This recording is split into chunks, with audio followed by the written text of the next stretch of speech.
So hi, here's Xerxes, and today I'm here with Bobbi Bidochka.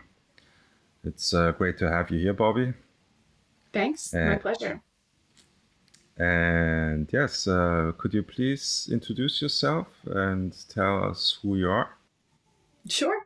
So my name is Bobbi Bidochka, and I'm a multi-potentialite and someone who just gets themselves involved in a multitude of projects. I'm tech by day and Imagine Ideation by night, which is like a connector, rethinking, human interactions type of consulting work. I'm a writer. Um, I'm involved in Human Impact Lab. Just kind of do a bunch of things that hopefully, move the world forward in a better way. Okay, great. And so please tell us, why do you do what you do? It sounds a bit cliche, but it's really about impact. Like what I'm looking to do is just do things that go a bit beyond just helping people, but really actually have the chance that can change paradigms or change the way that systems operate or influence major decision making. That's the ultimate goal, and so I'll work on that incrementally up until. But the idea is to do things that kind of make the world a better place. Okay, all right. And you do this in various different jobs, in various different positions, in various different projects. Yes, exactly. Yeah. So we're Would you just going like to to? try to hit it on all fronts. Okay. Would you like to give us some background on that? Sure. So, I mean, the during the day, I work for a tech company, and their main business is getting more research out of universities and out into the world that can have a greater impact. Um, big technologies, not just apps or anything like that, but um, also, so my business, Imagine Ideation, this is about how can we connect people better. A lot of people go to events or conferences and sort of leave a bit wanting more and didn't really get to the people that they wanted to get to. A lot of the content that's at conferences for the most part is content that you can get anywhere. I mean, it's available out there. So people are really going more for the relationships, and so I find that a lot of these types of events, not everybody's a natural networker. Not everybody knows how to find the right people in the room and build those relationships that actually has something meaningful afterwards. Um, and to just general introductions and connections through people, facilitating those people who need some help or just have an offering and who how can I connect better? How can we connect better with people? So that's a big part of the business there.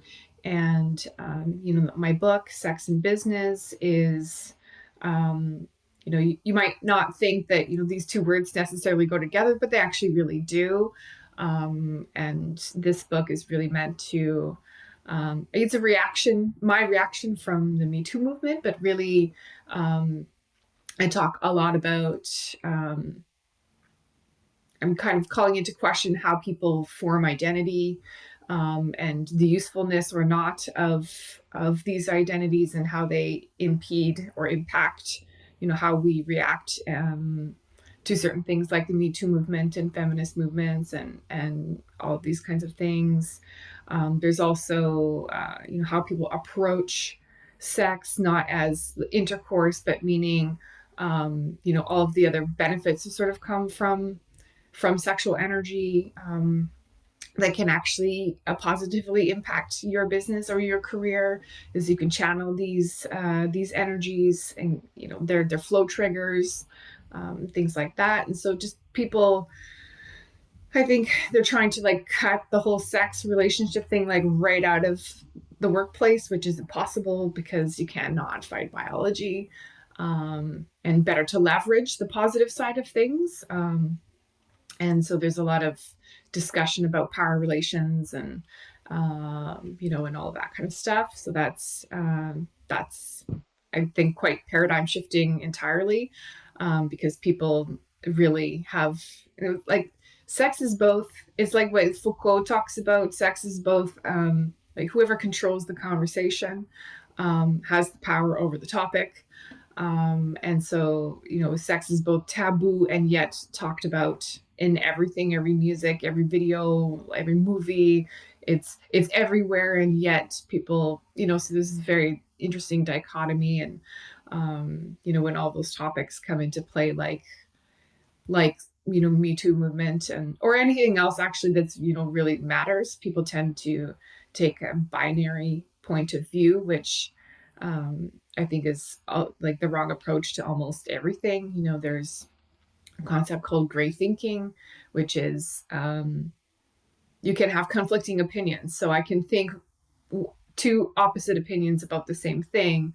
And that doesn't mean that I don't stand for something. It just means like that I would argue that it's almost nearly impossible to fully have a binary point of view on anything. But I think people grab onto that because it attaches to identity. So that's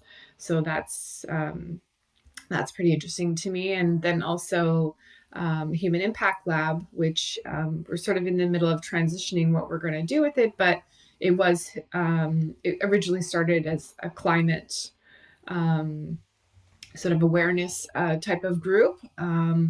But we'd like to sort of transition into doing, more meaningful practical projects that involved anything. I mean, the criteria is we will basically help businesses or ideas move forward so long as they have some type of positive impact to the world or to humans or what have you. So it's pretty broad, the scope right now, but we just feel like we want to take more action on that, on furthering different ideas and concepts. So yeah, that's how all of that is kind of manifesting right now.